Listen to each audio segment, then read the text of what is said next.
Pamungkas pamer massa, lantas siapa yang menjadi pilihan kita? Untuk membahas lengkapnya, kami sudah bersama dengan juru bicara TPN Ganjar Mahfud, Mas Aris Setiawan Yodi, juru bicara Timnas Amin, Billy David, dan nanti juga kita akan terhubung dengan pakar komunikasi politik Mas Adi Praitno. Saya langsung sapa yang sudah bergabung. Bang Billy, selamat sore. Mas Aris, selamat sore. Selamat sore, Mas. Selamat sore Mas Raffi, Mas Aris.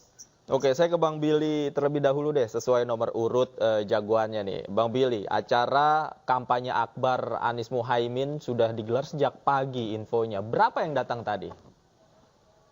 Baik, kapasitas J sendiri tadi terpenuhi 82.000 seat orang yang duduk, kemudian 10.000 yang di lapangan. Tapi ketika tadi pagi yang kita temui di lapangan, karena yang tidak boleh bawa tiket pun boleh masuk, maka kita prediksi di dalam JIS sendiri bisa sampai 120.000. Dan di area rem, area lingkar sekitar JIS pun kita juga menduga ada ratusan ribu massa di sana, dan yang luar biasanya mereka bertahan dari malam. Dan banyak yang datang dari daerah dengan bis, dengan pesawat, dengan kapal laut. Dan ini sebagai momentum akhir penutup masa kampanye, dan tentu semua orang datang dengan antusias, datang dengan niat baik, dan datang dengan harapan yang besar ketika tadi bagi mereka datang ke JIS. Oke. Artinya mereka datang dengan sukarela, tidak dibayar, begitu ya Bang Billy ya? Betul, boleh dicek bahwa tidak ada yang dibayar, bahkan mereka sendiri sebagian besar mengeluarkan biayanya sendiri, baik itu untuk transportasi, menyiapkan makanan, kemudian kebutuhan-kebutuhan pribadinya, dan bahkan mereka pun saling membantu satu dengan yang lain, berdonasi untuk menyiapkan makanan bagi yang relawan pendukung lain, menyiapkan transportasi buat para pendukung lain, dan banyak hal yang dilakukan memang dalam semangat turun tangan, ikut kontribusi, dan ikut ambil bagian dalam gerakan perubahan ini. Oke, saya ke Mas Aris. Mas Aris, mengapa kemudian Ganjar Mahfud memilih lokasi Jawa Tengah sebagai lokasi kampanye terakhir? Dan tadi juga ada di dua kota sekaligus, Solo dan Semarang. Sebenarnya apa pesannya?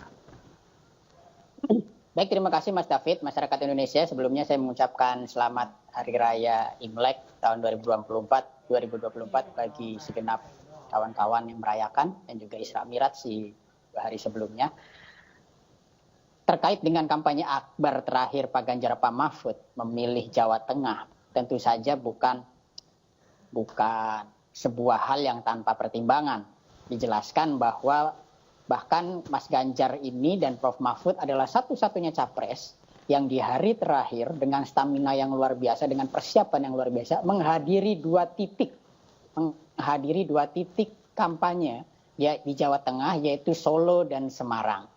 Kita tahu bersama Solo dan Semarang adalah wajah dari Jawa Tengah, dan juga wajah dari Indonesia. Kita bisa mengerti bahwa tadi Pak Ganjar Pranowo di kampanye di awal itu di Solo, kemudian bergerak ke Semarang setelah dari Solo, itu menandakan apa? Peralihan kepemimpinan, yaitu dari Pak Jokowi ya, yang akan berakhir tentu saja kekuasaannya di tanggal 20 Oktober 2024 nanti ini, ke Semarang, di mana Pak Ganjar Pranowo itu menjadi basisnya saat dia menjadi gubernur, yang kantor gubernurnya di Semarang. Ini sebuah simbol yang jelas dan yang sangat bisa dipahami oleh masyarakat bahwa ini adalah peralihan era kepemimpinan dari Pak Jokowi ke Pak Ganjar Pranowo. Kemudian bahwa pemilihan tema itu adalah hajatan rakyat bukan konglomerat, ini juga berarti yang sangat luar biasa dan mendalam. Bagaimana rakyat dilibatkan dengan luar biasa, dan bagaimana kesenian rakyat dan budaya menjadi tema yang paling penting bagi kampanye akbar terakhir masyarakat Indonesia, Pak Ganjar, Pak Mahfud. Karena apa? Karena bagaimanapun ujung-ujungnya rakyat yang memilih. Jadi kebudayaan, pentas kebudayaan seperti wayang, kemudian ada reog Ponorogo, reog dari Boyolali, dan berbagai macam kesenian-kesenian di pagi hari tadi di Solo ini menjadi titik utama dari kampanye Mas Ganjar. Dan luar biasanya, walaupun diguyur hujan lebat di pagi hari tadi di Solo, masyarakat ini berbondong-bondong menyambut Mas Ganjar dan Prof Mahfud yang menaiki karapan sapi. Ya, ini luar biasa bahwa Mas Ganjar ingin memberikan informasi atau memberikan pesan kepada masyarakat bahwa rakyat kecil lah, bahwa rakyat di pedesaan dan juga di seluruh Indonesia itu yang menjadi prioritas pembangunan Mas Ganjar dan Prof Mahfud ke depan.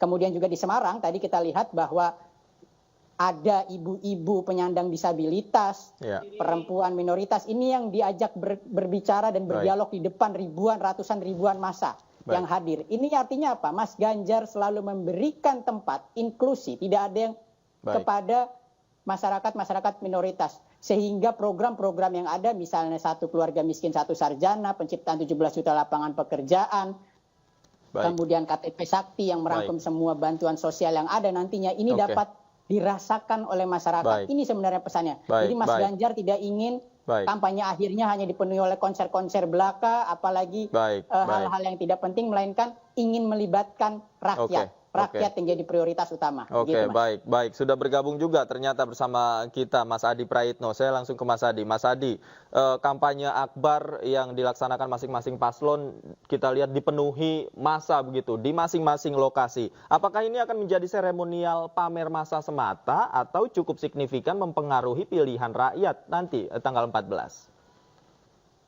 Saya kira memang secara prinsip soal kampanye akbar terakhir seperti yang dilakukan hari ini, setiap paslon itu kan ingin menunjukkan kepada publik sejauh mana mesin politik, jaringan politik, dan kekuatan politik yang mereka persiapkan menghadapi hari pencoblosan 14 Februari yang saya kira tinggal tersisa dalam hitungan hari, Mas. Jadi wajar sebenarnya secara psikologi politik ini ingin memberikan pesan bahwa paslon tertentu, ya kubu Amin, kemudian Prabowo, dan kubu Ganjar Mahfud, adalah sosok dan capres yang dinilai punya mesin dan jejaring politik yang jauh lebih unggul dibandingkan yang lain. Karena sebenarnya kalau mau jujur ya, menghadirkan ribuan orang dalam satu titik kumpul masa akbar itu bukan perkara gampang. Tapi butuh resource, butuh kemampuan, dan tentu saja butuh kekuatan politik sebenarnya supaya mereka ini mau hadir dalam satu titik kumpul ya. Oleh karena itu betul memang tak bisa dibantah bahwa ini adalah ajang konsolidasi, ajang pamer kekuatan politik kepada publik ya. Yang kedua tentu ini juga ada harapan, apa yang disebut dengan bandwagon effect, karena ada kecenderungan di pemilih kita, terutama yang mereka belum memutuskan pilihan politiknya secara mantap, melihat begitu banyak antusiasme massa yang datang ke JIS misalnya, yang ke GBK misalnya, ataupun yang ke Simpang 5 di Semarang ataupun di Solo, secara psikologis mereka akan tergerakkan karena ada kecenderungan biasanya pemilih-pemilih ini akan cenderung ingin memilih ya salah satu paslon yang dinilai memiliki dukungan yang jauh lebih kuat dibandingkan dengan yang lain. Makanya kalau yang hadir itu sedikit, maka secara psikologi politik ada kecenderungan dia dianggap sebagai calon presiden yang tidak memiliki basis legitimasi dukungan yang juga kuat. Sehingga pemilih-pemilih bimbang ya swing ini agak rumit untuk dijadikan sebagai bagian dari kepentingan insentif politik elektoral. Jadi ini bagian dari kampanye politik supaya masyarakat yang sampai saat ini sebenarnya belum mantap pilihan politiknya, itu segera menentukan pilihan politiknya. Cuman kan sayangnya di antara tiga paslon ini sama-sama banyak, Mas. Yang di JIS banyak, GBK banyak, di Solo dan Semarang juga banyak. Jadi publik merasa ini semuanya kuat, sama-sama memiliki resource dan jaring yang juga kuat. Oleh karena itu yang menjadi penentu sebenarnya bagaimana tingkat keterpilihan seorang capres di sisa waktu menuju 14 Februari adalah pasca rapat akhir ya hari ini yang dilakukan oleh masing-masing paslon. Apa? Tentu semakin menambah daya juang dan semangat konsolidasi politik mereka. Karena 3 hari ini mulai besok tentu saja sudah memasuki hari tenang yang menurut saya akan mencari hari yang tidak tenang karena masing paslon pastinya mencoba untuk melakukan dan mengerahkan segala kemampuan dan instrumen politiknya untuk menambah ya tingkat elektabilitas mereka yang tentu mereka harapkan akan mengunci kemenangan politik secara signifikan. Jadi kalau disebut kampanye akbar itu adalah ajang pamer massa, ya itu nggak bisa dibantah. Tapi memang tidak bisa dibantah hal yang lain.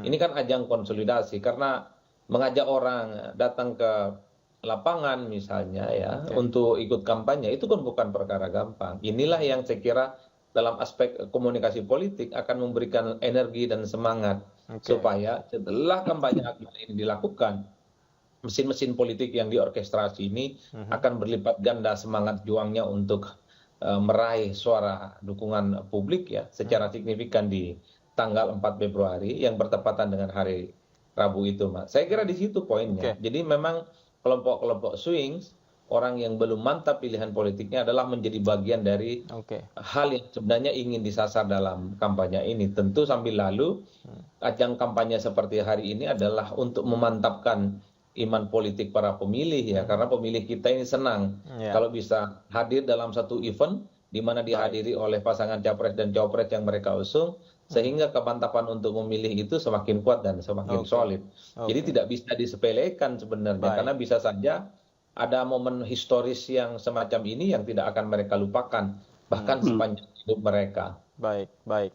Tadi juga kita lihat ada banyak gimmick di dalam panggung kampanye ya, baik itu Anies Mohaimin, Prabowo Gibran, dan juga Ganjar Mahfud. Sebenarnya seperti apa pesan yang akan disampaikan atau yang ingin disampaikan oleh masing-masing paslon di atas panggung? Nanti kita bahas lengkapnya. Pemirsa, usai jeda kami akan kembali bersama narasumber kami. Usai jeda berikut, tetaplah di Anju Sore.